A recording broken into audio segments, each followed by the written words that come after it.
Om Swastiastu, selamat pagi, siang, sore, malam teman-teman. Hari ini kita berdua bakal ngejelasin beberapa materi tentang cloud computing. Di sini ada saya, Agus Kadek Dwi Septina Putra, dan teman saya satu lagi, Kadek Heri Febriantika. Nah, materinya yaitu yang pertama konsep teknologi computing, cara kerja dan risiko teknologi cloud computing, arsitektur cloud computing, karakter cloud computing, delivery model cloud computing, deployment model cloud computing, teknologi internet, data center, virtualisasi dan web pada cloud computing, teknologi service, multi-tenancy, cloud infrastruktur software pada cloud computing, ancaman keamanan cloud computing, mekanisme keamanan cloud computing, dan DIC atau data intensive cloud computing. Untuk materi 1-6 akan dibacakan oleh saya, seterusnya akan dibacakan oleh Heri. Yang pertama, konsep teknologi cloud computing.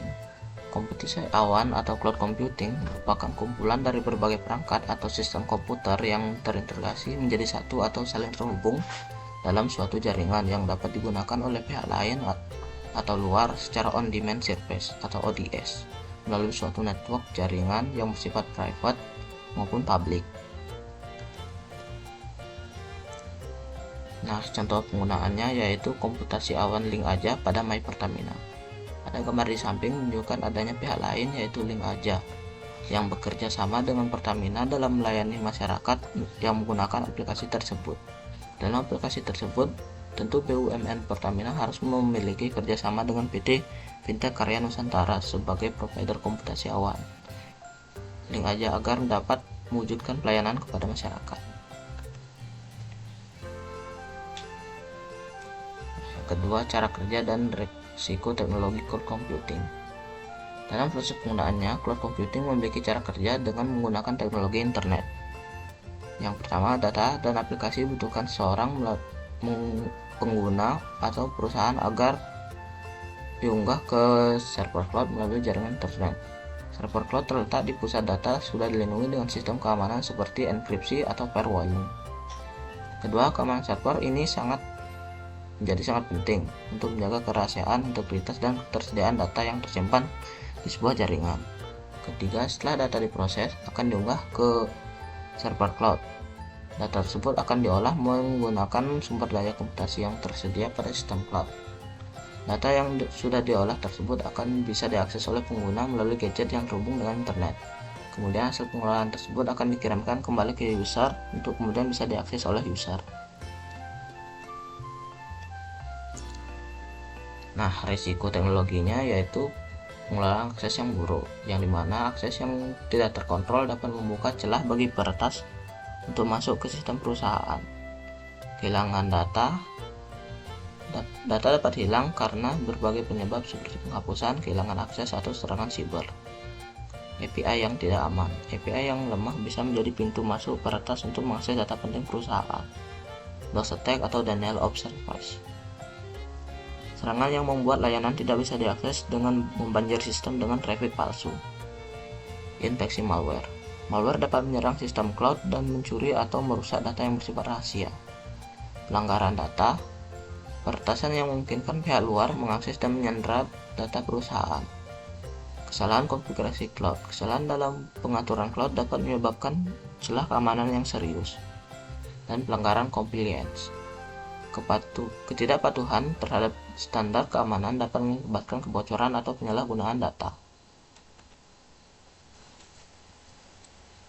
Nah, yang ketiga ada arsitektur cloud computing. Arsitektur cloud adalah elemen utama untuk membangun solusi di cloud. Hal ini mengacu pada tata letak, menghubungkan semua komponen serta teknologi yang diperlukan untuk cloud computing. Arsitektur cloud mengacu pada cara berbagai komponen teknologi cloud seperti hardware, resource virtual, kemampuan software, dan sistem jaringan virtual berinteraksi dengan dan terhubung untuk menciptakan lingkungan computing. Arsitektur ini berfungsi sebagai cetak biru untuk menentukan cara terbaik untuk menggabungkan resource secara strategis guna membangun lingkungan cloud untuk kebutuhan bisnis tertentu. Nah, komponennya yaitu frontend antarmuka pengguna UI, aplikasi klien, dan perangkat pengguna untuk mengakses layanan cloud. Yang kedua ada backend. Infrastruktur cloud yang mencangkup aplikasi, layanan, cloud runtime, penyimpanan, infrastruktur, manajemen, dan keamanan itu termasuk backend. Dan yang ketiga ada jaringan, yaitu menghubungkan frontend dan backend melalui intranet atau intercloud.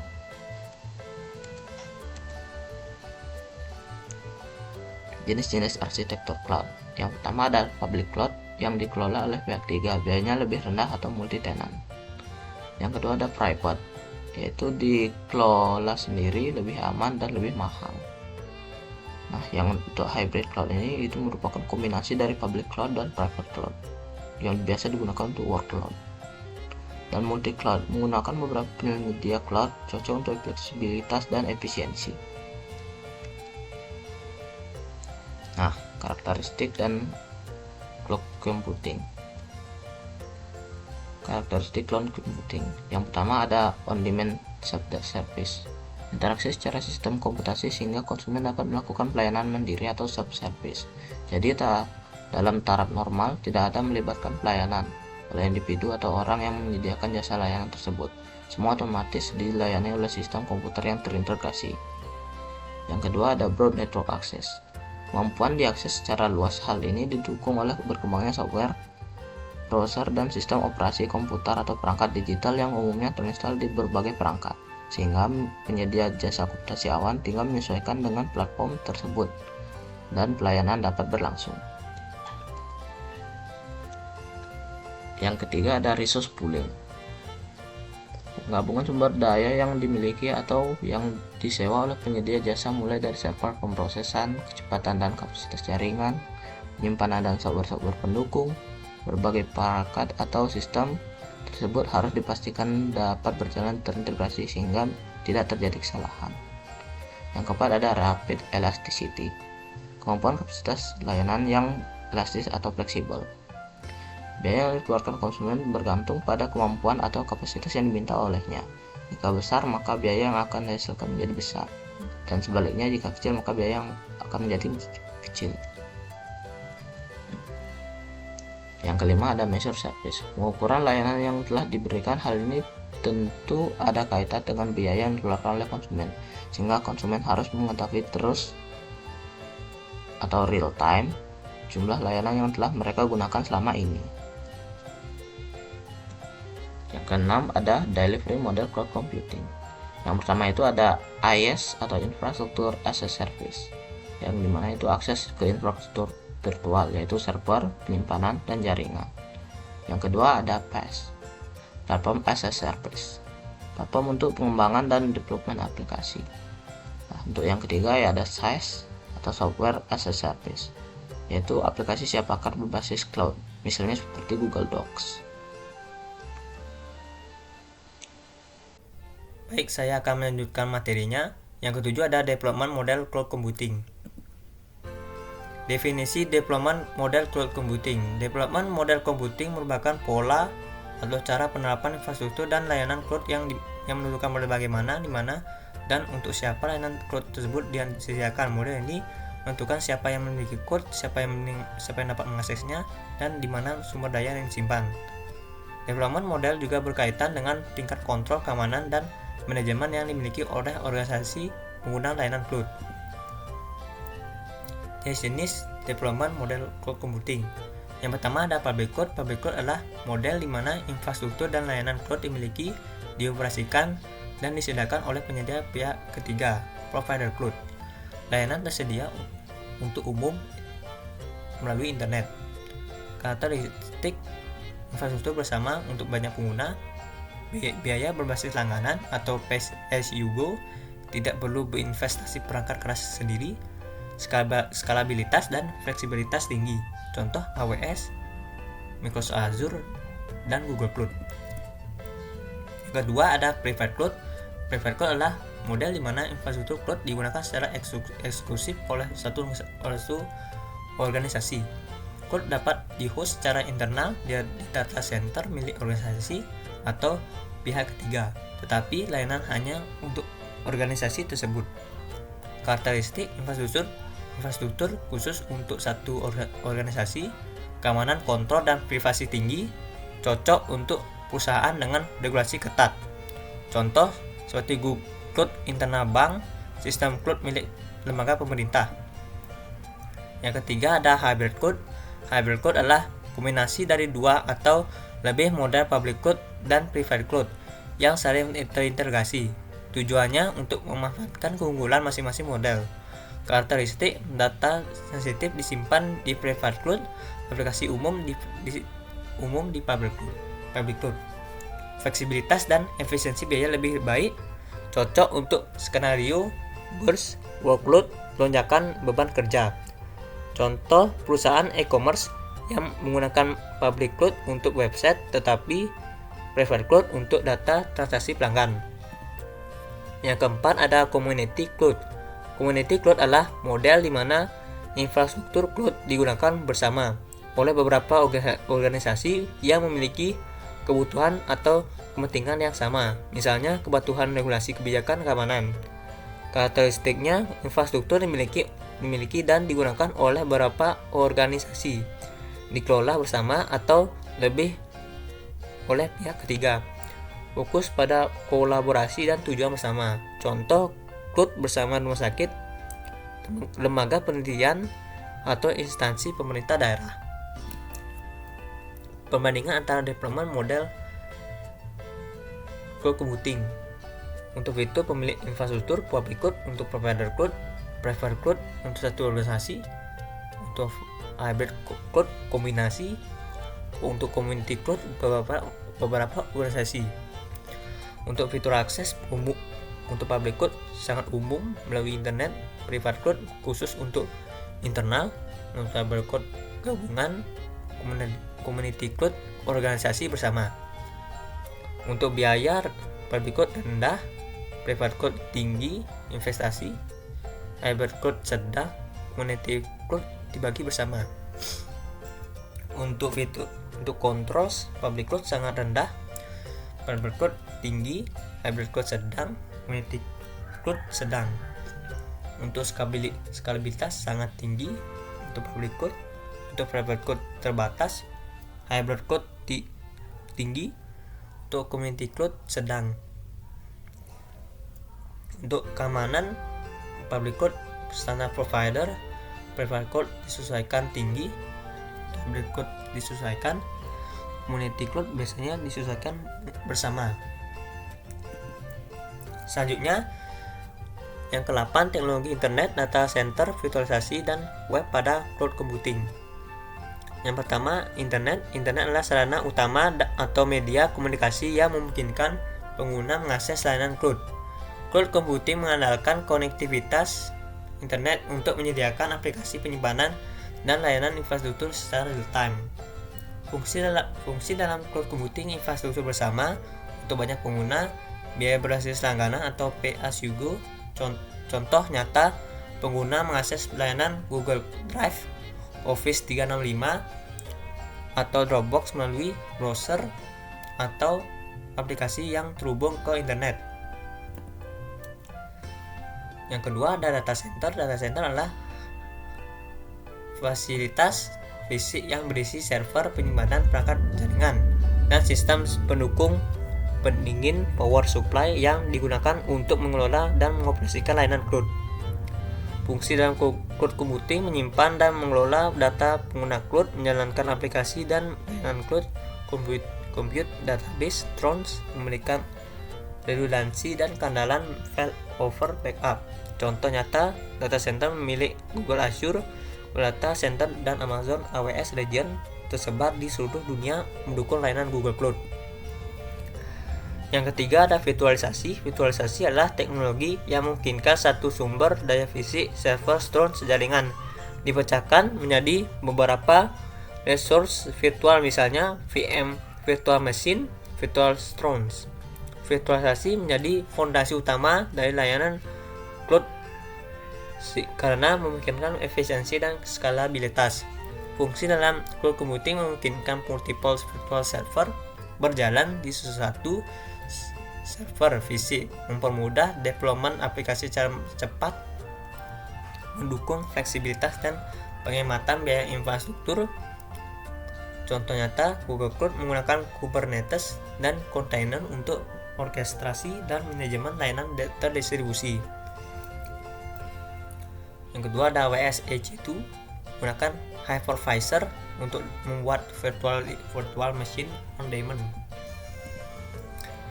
Yang keempat ada web. Dalam cloud computing mengacu pada antarmuka pengguna user interface atau UI dan API untuk yang digunakan untuk mengakses, mengelola, dan mengontrol layanan cloud, biasanya berbasis browser.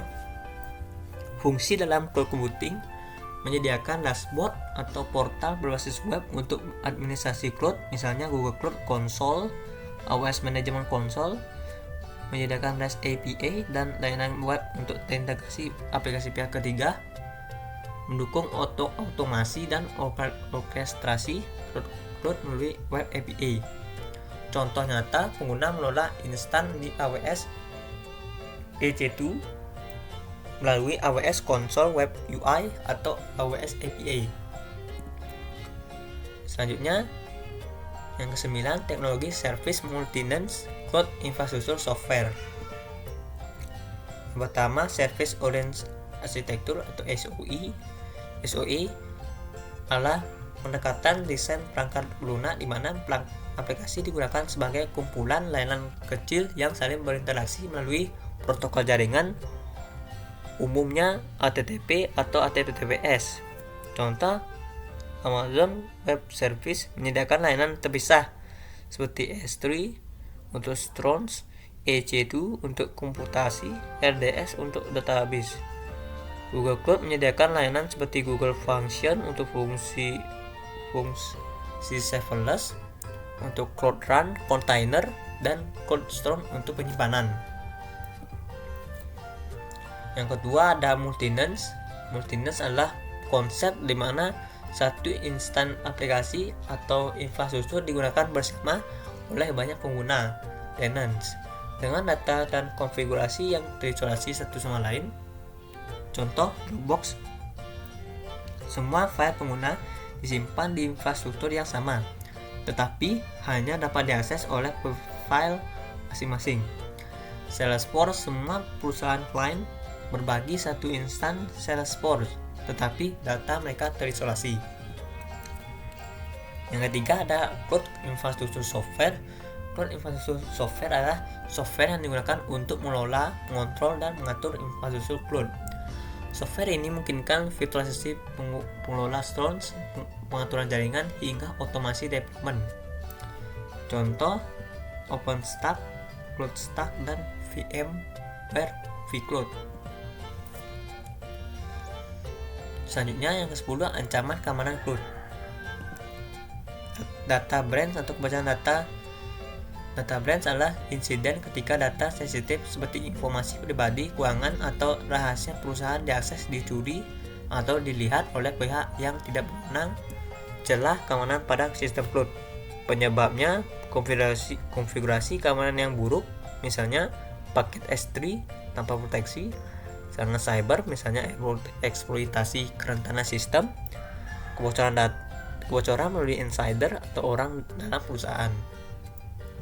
Dampaknya, kehilangan kepercayaan pelanggan, denda dari regulator, kerugian finansial.